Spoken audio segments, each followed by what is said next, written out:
Alhamdulillahi Rabbil Alamin, wassalatu wassalamu ala rasulihi al-amin wa ala alihi wa sahbihi ajma'in. Le hadith suivant, c'est le hadith dans lequel il est mentionné que le prophète sallallahu alayhi wa sallam كان النبي إذا أراد الحاجة لم يرفع ثوبه حتى يدنو من الأرض. Donc le prophète sallallahu alayhi wa sallam, lorsqu'il faisait ses besoins, il n'enlevait ses vêtements qu'une fois qu'il se rapprochait du sol. Ce hadith-là, l'imam At-Tirmidhi nous le rapporte, et d'autres. L'imam Abu Daoud, Ad-Darimi. Alors l'imam At-Tirmidhi nous dit حدثنا قتيبة ibn Sa'id. Qutayba ibn Sa'id, le premier de qui rapporte l'imam An-Nasa'i. Qutayba ibn Sa'id, le premier pour lequel l'imam An-Nasa'i a voyagé. Qutayba ibn Sa'id, personne n'a ce nom-là. Qutayba, comme ça. Ça, c'était les infos qu'on avait données concernant Qutayba. On avait donné une quatrième information, c'était que Qutayba ibn Sa'id, rahimahullah, rapporte de lui les 6. Al-Bukhari, Muslim, Abu Daoud, Tirmidhi, Nasa'i, Ibn Majah. Nasa'i. Les 6 rapportent de lui. Les 5 premiers rapportent de lui bila wasita. Les 5 rapportent de lui directement. L'imam Ibn Majah rapporte de Qutayba avec un intermédiaire. Ça, c'était les infos qu'on avait données concernant Qutayba ibn Sa'id, et on avait dit que la maîtrise de la science du hadith et des autres matières se faisait en répétant les mêmes informations. Et ça, c'est quelque chose qui est mushahad. Ça n'a pas besoin de preuve. C'est vrai que c'est difficile pour le nafs de répéter la même chose, mais comme disait le Hafiz ibn Ahmad, ou Hafiz ibn Ahmad al-Hakami rahimahullah, que la répétition ne t'ennuie pas, peut-être que lorsque cela sera maîtrisé, cela deviendra délicieux. Et c'est le conseil que donnait Cheikh Abdel Muhsin al-Abbad lorsqu'il parlait justement de comment maîtriser cette science-là. Il répète beaucoup.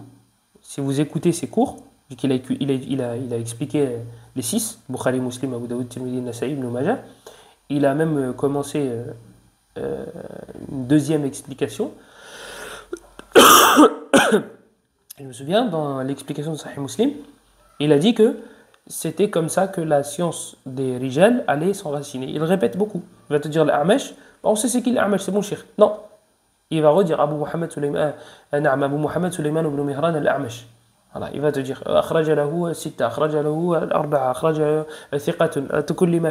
il va répéter les mêmes choses concernant les mêmes rapporteurs. C'est pour lui en premier et c'est pour ceux qui sont en face. Donc, Qutayba ibn Sa'id, vous avez entendu ce que vous avez entendu. قال حدثنا عبد السلام ibn Harb. Abdus Salam ibn Harb, Qutayba ibn Sa'id rapporte de lui. Et Abdus Salam ibn Harb, il n'y a pas de problème, c'est un thiqa. Selon Al-A'mash, Abu Muhammad Sulaiman ibn Mihran Al-A'mash, grand savant dans le hadith, dans le qira'at aussi, mais un mudallis. Et on va parler ahyanan, kana yudallis. Il jouait sur les mots pour faire comprendre qu'il avait muhim. On va voir ça tout de suite, Inch'Allah. Selon Anas. Alors, avant de parler de l'A'mash, qui rapporte de Abdullah, qui rapporte de Anas, j'ai spoilé, vous allez voir pourquoi, on a une divergence que nous cite l'imam At-Tirmidhi. Il nous dit qu'ils ne sont pas tous d'accord pour rapporter de l'A'mash selon Anas. Non, il y a des savants qui disent Al-A'mash selon Ibn Umar. Il y en a d'autres qui me disent selon Al-A'mash selon Anas. Muhammad ibn Rabi'a, Abdus Salam, disent selon Al-A'mash selon Anas.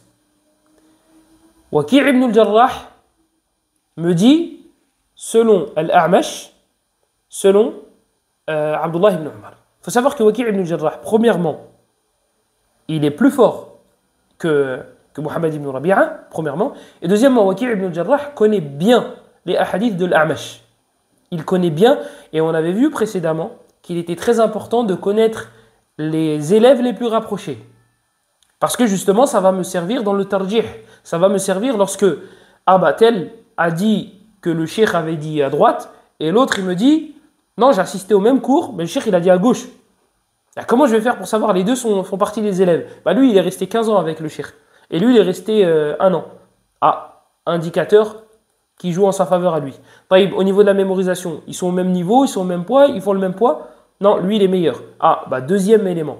Et s'ils sont ex aequo, bah, le fait qu'il soit resté 15 ans avec son cheikh va faire pencher la balance.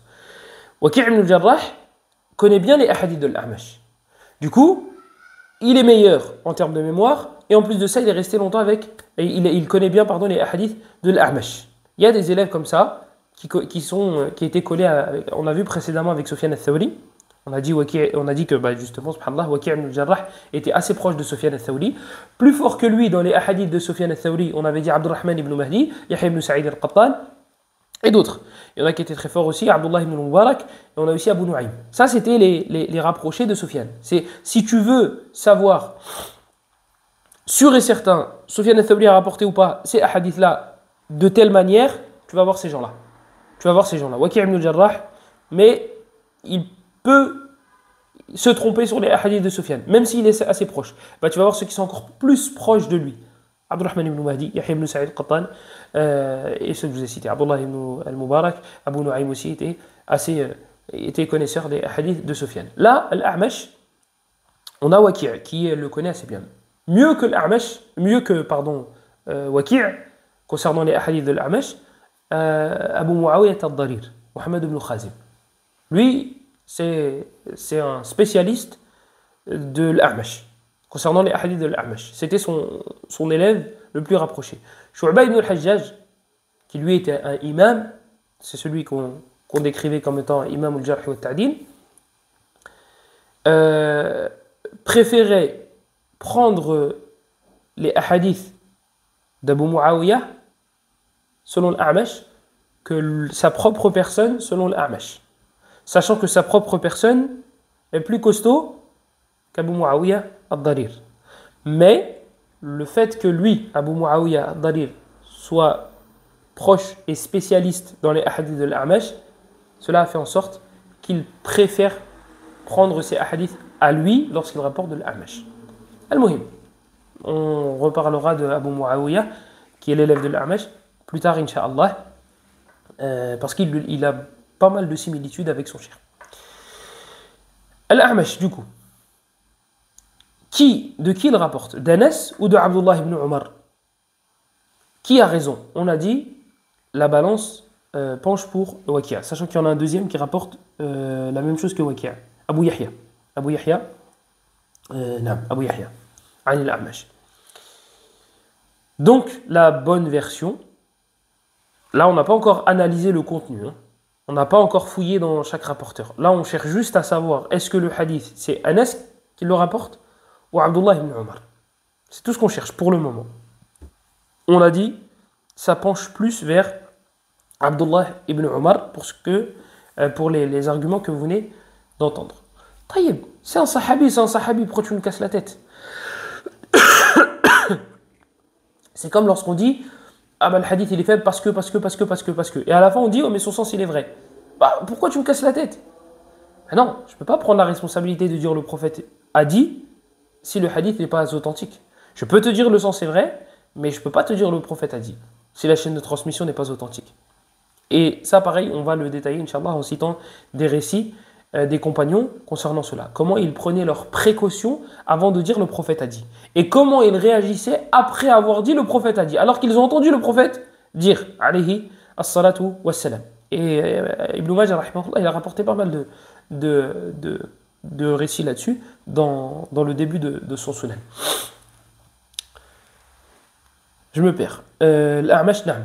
L'A'mash, donc on a dit, c'est selon Ibn Umar. C'est ce qui est le plus authentique. Et non pas Al-A'mash selon Anas. Vous allez voir quelles répercussions cela va avoir. Al-A'mash, est-ce qu'il est fiable ou non? Alors attendez. Est-ce qu'on parle de l'A'mash ou on parle de pourquoi c'est problématique le fait que ce soit selon Abdullah ibn Umar? On va parler de l'A'mash. On va y aller tout doucement. Al-A'mash, rahimahullah, Abu Muhammad Sulayman ibn Mihran, c'est un fiqa, c'est quelqu'un de fiable. Fiable dans sa au niveau de sa adala, c'est quelqu'un de fiable, ce n'est pas un menteur. Et deuxièmement, c'est quelqu'un qui est yusafu bil hifz. On le décrit comme étant quelqu'un qui mémorise, c'est un mémorisateur. Donc il est fiable et il mémorise bien. Donc il n'y a pas de problème? Si, il y a un problème. On a dit que c'était un mudallis. Donc le tadlis, souvent je dis il driblait. Il y a plusieurs sortes de tadlis. Al-A'mash, rahimahullah, c'était un mudallis, particulièrement lorsqu'il rapportait de Mujahid. Alors c'est quoi le tadlis? Je vais vous faire croire que j'ai entendu un cheikh dire quelque chose, alors que je ne l'ai pas entendu. Dire cette chose-là, ou je ne l'ai pas entendu du tout. Je vous dis, Cheikh Ben Baz a dit. Selon Ilyas, selon Ben Baz. Moi, Cheikh Ben Baz, rahimahullah, je ne l'ai pas vu. Il est décédé en 99, je suis né en 94. Je n'ai pas eu cette opportunité d'écouter de sa bouche, rahimahullah ta'ala. Je n'ai pas eu cette opportunité-là. Et quand bien même, 5 ans, voilà, j'ai du mal à comprendre le français, alors l'arabe, c'est 6 mois maintenant, je vous rapporte quelque chose de Cheikh Ibn Baz en laissant sous-entendre que je l'ai entendu moi-même directement. Là, j'ai fait du tadlis. Là, j'ai fait du tadlis. C'est ça le tadlis. C'est ça, dribbler, etc., etc. Dribbler, yani avec les mots. C'est je laisse croire, je laisse sous-entendre que j'ai entendu Cheikh Ben Baz directement, alors que je ne l'ai pas entendu. Et il y a des catégories, comme je vous ai dit. Si j'ai entendu Cheikh Al-Usaymi, je l'ai entendu en vrai, en face à face, et je l'ai entendu via des audios. Toi, tu ne me connais pas, tu ne sais pas combien de temps je suis resté avec Cheikh Al-Usaymi. Donc si je te rapporte quelque chose de Al-Usaymi, tu ne vas pas réussir à faire la différence entre ce que j'ai entendu directement de lui et ce que je n'ai pas entendu directement de lui. Et quand je rapporte de lui, je laisse croire que j'ai tout entendu de lui. Je laisse croire que j'ai tout entendu directement de lui. Là, j'ai fait du tadlis. Même si ça n'aura pas les mêmes effets que là dans le hadith. Mais là, j'ai joué sur les mots. Un élève de Cheikh Al-Usaymi va me rapporter quelque chose. D'accord? Un de ses élèves va me rapporter quelque chose. Moi, je ne l'ai pas entendu de Al-Usaymi, cette info. C'est lui qui me l'a rapporté, c'est ce frère-là. Quand je vais rapporter cette info, je ne vais pas dire j'ai entendu Mohammed dire que Al-Usaymi a dit. Je vais enlever Mohammed. Je vais dire Al-Usaymi, il a dit. En laissant sous-entendre que j'ai entendu Al-Usaymi directement.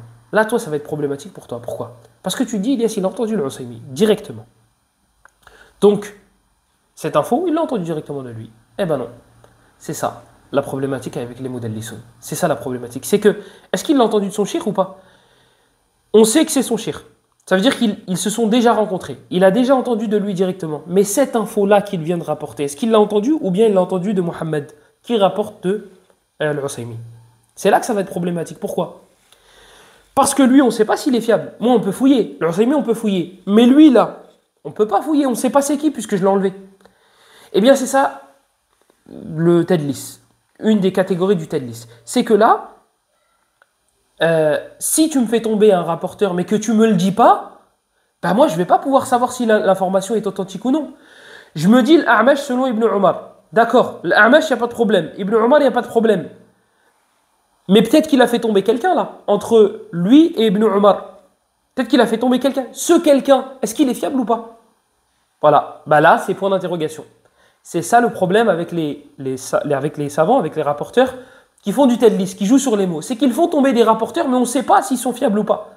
On ne sait pas s'ils sont fiables. Donc le hadith, comment on fait avec? Eh bien là, il y a l'art du hadith qui rentre en jeu. Là, l'A'mash, c'est un mudallis, on a dit. Mais est-ce que l'A'mash faisait tout le temps du tadlis? Non. Non. L'A'mash, la plupart du temps, lorsqu'il faisait du tadlis, c'était lorsqu'il rapportait de Mujahid. Lorsqu'il rapportait de Mujahid. Et il faisait tomber qui comme rapporteur? Il manque qui entre lui et Mujahid? Toi, quand tu lis la chaîne de transmission, tu lis Al-A'mash selon Mujahid. Ah bah c'est bon. Non.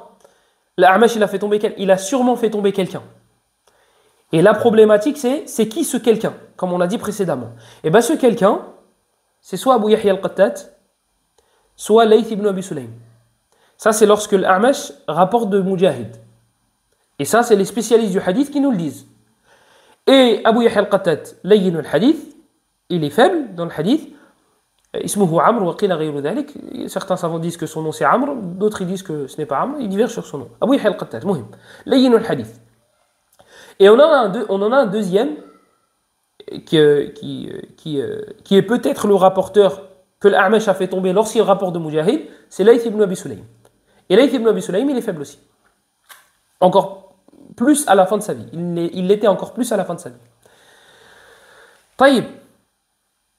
Comment je vais faire pour savoir que l'A'mash a fait tomber quelqu'un, etc. etc. Ben c'est simple. Je vais aller voir toutes les chaînes de transmission de ce même hadith-là. Qui rapporte ce même hadith-là? Parce que c'est pas possible que l'A'mash soit le seul à le rapporter. Donc je vais aller voir. Ashab Mujahid. Je vais voir les élèves de Mujahid. Est-ce qu'il rapporte ce hadith-là? Comment il le rapporte? De qui il le rapporte? Est-ce qu'il le rapporte via Layth? Est-ce qu'il le rapporte via Abu Yahya? Ou est-ce qu'il le rapporte via un autre? S'il le rapporte via un autre, c'est bon, tranquille. On peut accepter le hadith, s'il est fiable. Le rapporteur que l'A'mash a fait tomber. Sinon, on va dire l'A'mash c'est un mudallis. Mais quand on dit mudallis, c'est un dribbleur, ça ne veut pas dire qu'il est dribbleur tout le temps. Non. Non. Donc là, l'A'mash, quand il va nous rapporter selon Fulan, on ne va pas jeter automatiquement le hadith. Et est-ce qu'on va mettre en condition que le rapporteur yusarrihu bit-tahdith, est-ce qu'on va mettre comme condition, il faut absolument que le rapporteur m'ait dit explicitement qu'il a entendu son cheikh? On va en parler, Inch'Allah, dans un hadith qui va pas tarder à venir. Voilà, c'est quoi un mudallis? Une catégorie du tadlis. Donc là, on a l'A'mash qui fait partie de cette catégorie de personnes. Donc est-ce que là, l'A'mash, il a joué sur les mots ou non? C'est simple. L'A'mash ne rapporte pas des compagnons. Si tu vois l'A'mash selon un compagnon, sache qu'il y a un problème. Sache qu'il y a un problème. Parce que cette personne-là n'a pas vu cette personne-là. Ahra, il n'a pas entendu de hadith de cette personne-là. Alors pourquoi j'ai modifié le mot entendre et voir? Parce que l'A'mash, dans sa biographie, vous trouvez qu'il a vu Anas. Il a vu Anas prier, etc. etc. Le Tirmidhi donne un petit peu plus de détails. Et si vous revenez au livre de Hilal, vous pouvez trouver un peu plus de détails. Donc l'A'mash, il a vu Anas, mais il ne rapporte pas de lui de hadith, parce qu'il n'a pas entendu de lui. On a dit que le hadith, c'était l'A'mash selon Ibn Umar. C'était ça qui était le plus authentique. Alors sachez une chose, la science du hadith, c'est pour les passionnés. C'est quelque chose qui n'est pas facile. C'est quelque chose qui n'est pas facile, c'est vraiment pour les gens qui sont passionnés. Et j'essaye de ne pas trop m'étaler. Et il y a vraiment plus de choses à dire, mais pour ne pas compliquer ce qui est déjà compliqué, j'essaye de me restreindre et de ne pas trop parler. Et de ne pas faire des vidéos trop longues, surtout sur ce sujet-là. Ces sujets-là. Ala kulli hal, on espère qu'il y aura au moins une personne. Au moins une. S'il y en a plus, fabiha wa ni'mat. Qu'est-ce que je disais? Oui, on a dit que c'était selon Al-A'mash, selon Ibn Umar, qui était plus authentique que Al-A'mash selon Anas. Qu'est-ce que ça va changer? Là, on va pouvoir répondre. Anas radiyallahu anhu fait partie des compagnons qui ont vécu longtemps.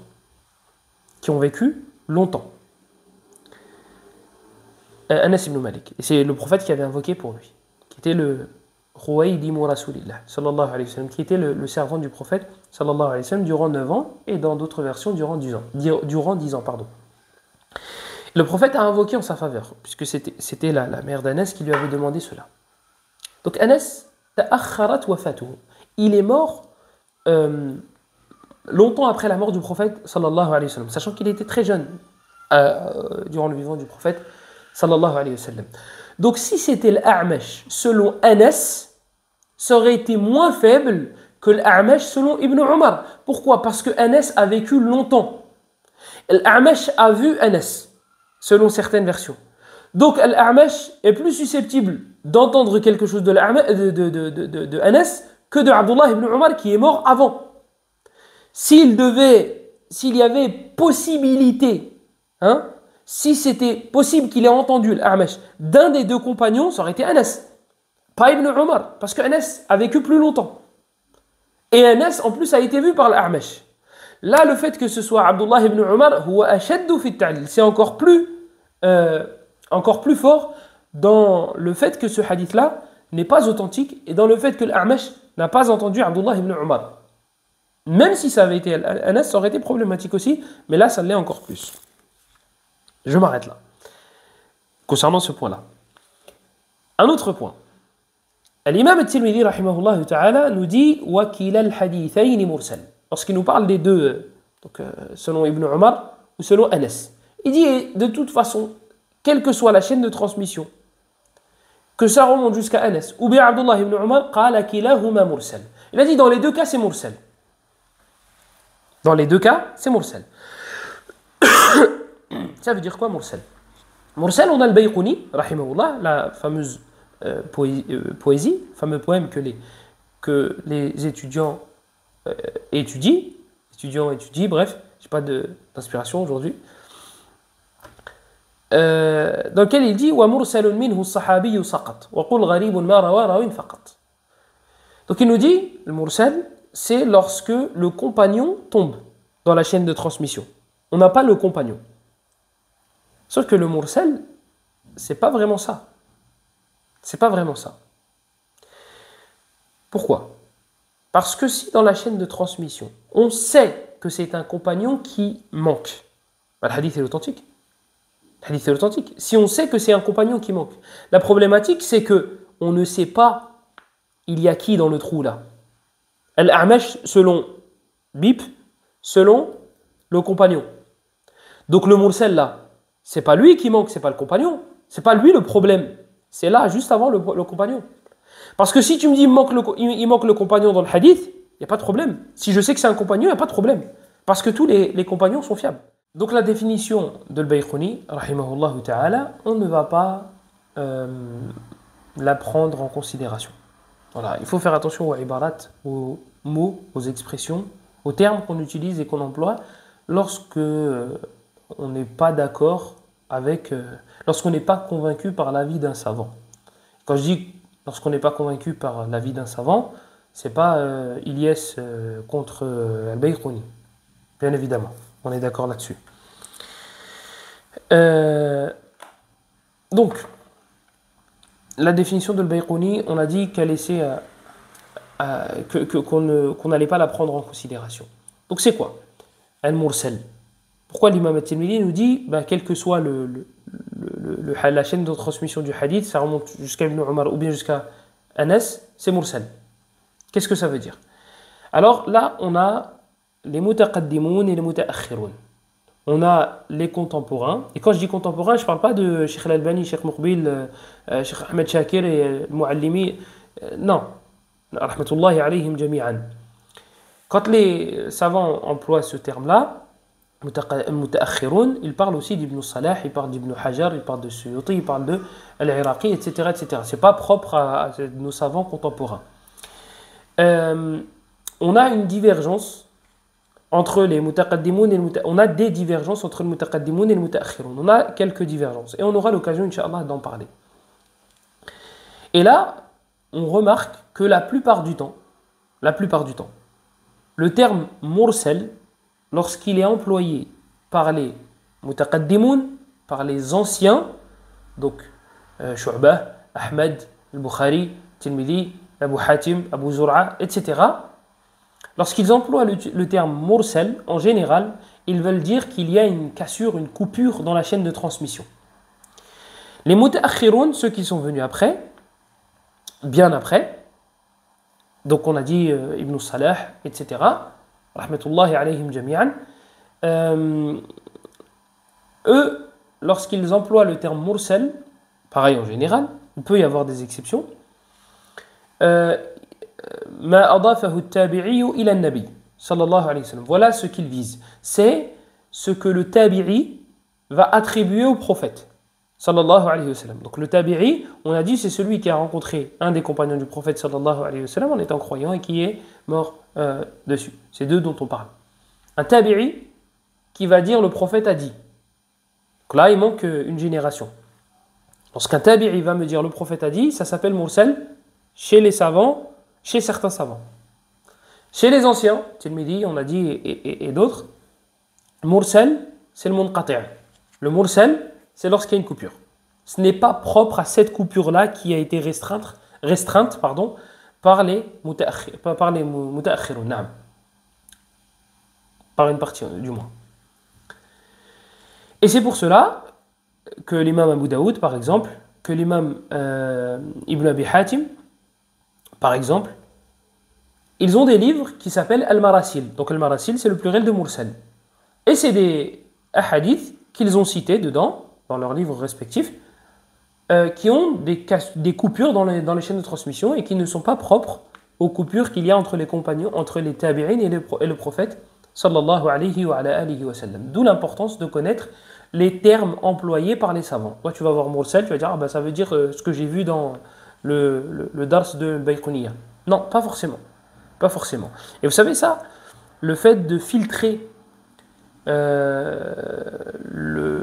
d'interpréter les propos selon la personne, c'est quelque chose qu'on fait tous les jours. Tu as un ami sénégalais qui dit, je suis en train de manger. Il est au Sénégal.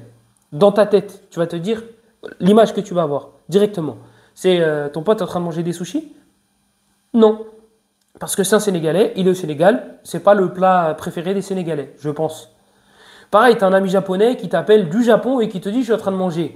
L'image que tu vas avoir en tête, sans qu'il te parle de son plat, c'est pas un mafé. C'est pas un mafé. Pourquoi? Parce que toi, tu as interprété les propos selon la personne. Selon la personne. C'est la même chose. Un savant dans l'aqida va te dire, fait partie de la sunna de faire ça.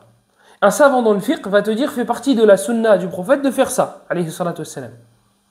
L'interprétation, la signification ne va pas être la même. Selon le savant qui t'aura parlé. Pourquoi? Parce que lui, quand il te parle de sunna, il te parle des fondements de la religion. Et lui, quand il te parle de la sunna, il te parle des actes préférables. Les actes, si tu le fais, tu es récompensé. Si tu ne le fais pas, tu n'es pas châtié. Voilà. Donc ça va dépendre de l'interlocuteur. Ça va dépendre de l'auteur. Toi, tu te dois de savoir ça lorsque tu lis un livre. Et en général, ils te le mettent dans l'introduction. Lorsque tu as des termes dans le jarh wa ta'dil, dans la critique et l'éloge, qui a dit quoi? Ah bah lui, quand il dit la ba'sa bihi, quand il dit il n'y a pas de mal de prendre de sa science, qu'est-ce qu'il veut dire par là? Lorsqu'il dit yuktabu hadithu, on écrit son hadith, est-ce qu'il veut dire par là qu'il est fiable, ou qu'il est bof, ou qu'il est faible, etc., etc., etc. Selon selon le parleur, j'allais dire. Selon l'auteur. Selon l'auteur. Donc là, mursal, ce hadith-là est mursal. D'accord. Je vais l'interpréter comment cette phrase-là? Ben selon la personne, encore une fois. Et le mursal, hal yuhtajju bihi am la? Est-ce que le mursal est une preuve? Est-ce qu'on peut argumenter avec un hadith mursal? Alors là, le mursal qu'At-Tabi'i dit, le prophète a dit. Là, c'est de ce mursal-là dont je parle. Et pourquoi j'ai posé cette question alors que je ne vais pas y répondre? Du moins pas aujourd'hui, Inch'Allah, pourquoi pas lorsqu'on parlera d'un autre hadith, peut-être que l'occasion se présentera. Pourquoi? Parce que j'ai eu une fois une discussion avec un frère, et donc on parlait de la science du hadith, et qui m'a dit directement, le mursal la yuhtajju bihi huwa da'if. Le mursal, le hadith mursal, on n'argumente pas avec, on ne s'en sert pas comme appui, il est faible. Alors, on peut avoir cet avis-là, j'ai pas de problème là-dessus. Moi, le problème, c'est lorsqu'une personne n'a pas étudié un sujet et elle parle comme si elle l'avait étudié. Et comme si c'était une boucle fermée. Et moi, je connais le frère et je sais, alhamdoulilah, Allahumma barik, c'est un étudiant, il n'y a rien à dire là-dessus. Mais je sais que ce n'est pas du tout son domaine, le hadith. Je connais ce frère-là et je sais que ce n'est pas du tout son domaine. Donc, je lui dis, est-ce que tu as lu ce que Ibn Abd al-Barr a dit dans le Tamhid concernant le hadith mursal? Il dit non, il me dit, je ne savais même pas qu'Ibn Abd al-Barr avait parlé de ça dans le Tamhid. Pourquoi il parlerait de ça dans le Tamhid? Pourquoi il parlerait de ça dans le Tamhid? Bref, en fait, aujourd'hui, tu peux taper sur YouTube une mas'ala et avoir l'avis de Cheikh Al-Fawzan, Cheikh Ibn Uthaymin, Cheikh Ibn Baz, Cheikh Al-Albani, Cheikh Muqbil, etc., etc. Et eux, après des recherches, vont te dire, par exemple, le mursal la yuhtajju bih. Mais après des recherches, toi qui vas répéter la chose, ça ne va pas avoir le même impact. Parce que toi, tu n'as pas étudié le sujet. Toi, tu as pris, tu as fait copier, coller, rater. Tu as répété ce que le cheikh a dit. Et ça se voit, c'est flagrant. Ça se voit, c'est flagrant. Donc moi, je n'ai pas de problème avec le résultat. Si tu as choisi cet avis, il n'y a aucun problème. J'ai un problème avec la façon de faire, avec la façon de traiter le sujet. De faire comme si tu avais fait le tour de la mas'ala, alors que tu as tapé sur YouTube et ça se sent à des kilomètres. Et ça, les spécialistes de chaque domaine peuvent te dire, Hada, il n'a pas étudié le domaine. Hada, il n'a pas étudié son sujet. Il fait une conférence dans le tafsir, il va te faire le tafsir d'un verset ou d'une surah. Les spécialistes du tafsir, ou bien ceux qui ont vraiment étudié le tafsir avec ses qawa'id, avec ses usul, vont sentir à des kilomètres que ce gars-là, c'est pas son domaine. Il a fait copier-coller ce gars-là. Il est en train de répéter, mais il répète mal. Il répète mal. Donc là, je dis au frère, est-ce que tu as lu ce que Ibn Abd al-Barr a dit concernant justement le... Il me dit non. Je dis, il en parle dans le volume 1, au début de Tamhid, tout au début, et je t'invite à regarder avant d'en arriver à t'effermer. Ibn Taymiyyah, il me semble qu'il en a parlé aussi dans Minhaj Sunan al-Nabawiyya. Ibn Rajab, dans Sharh al-Ilal de Tirmidhi, il en a parlé aussi. Comment des savants vont consacrer du temps à ce sujet-là, à ce genre de sujet, c'est pas propre à ce sujet-là. Et toi, tu vas balayer le truc parce que tu as tapé sur YouTube en 2 secondes. Tu as tapé le truc. Une fois, j'avais fait une rentrée à un frère. Et il y en a un qui vient, et c'était le petit frère de celui à qui je faisais l'ruqya.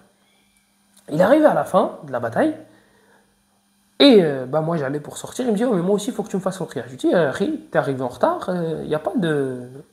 Non, j'ai rendez-vous, et Et en plus, je me justifie. Il me dit, ouais, bon bref, voilà, c'est quoi le... Mon frère, il a quoi? Je dis, Ri, ton frère, il a du siège. Ah ouais? T'as parlé au djinn? Comment tu sais? Tu sais que t'as pas le droit de parler au djinn. Je dis, je suis pressé.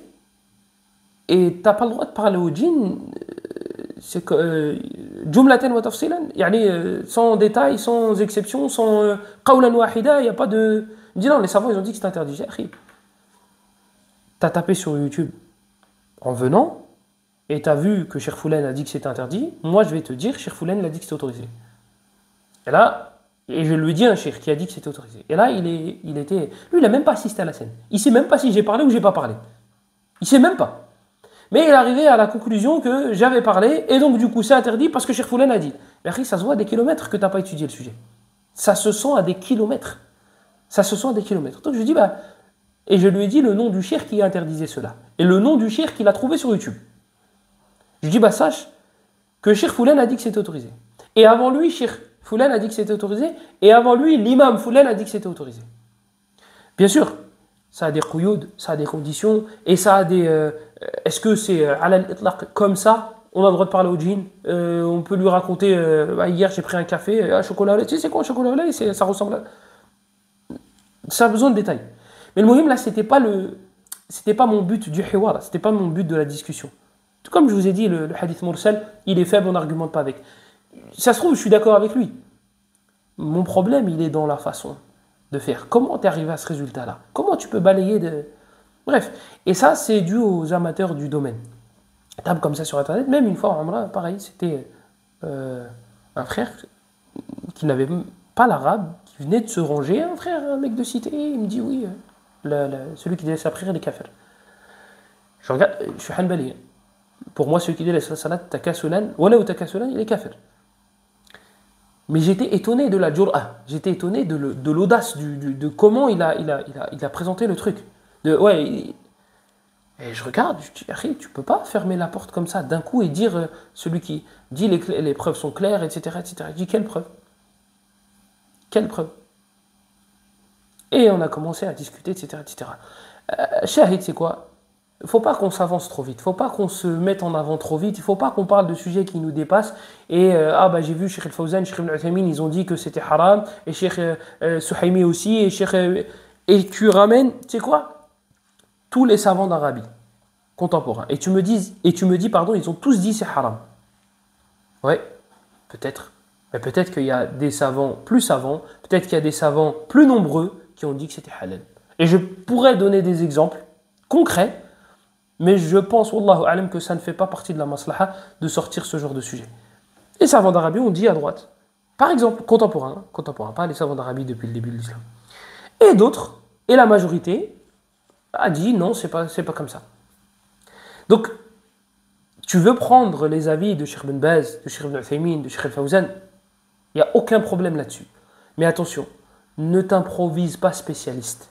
Ne t'improvise pas, les savants ont dit. Les savants ont dit que c'était comme ça. Les savants ou des savants? Tranquille, tranquille.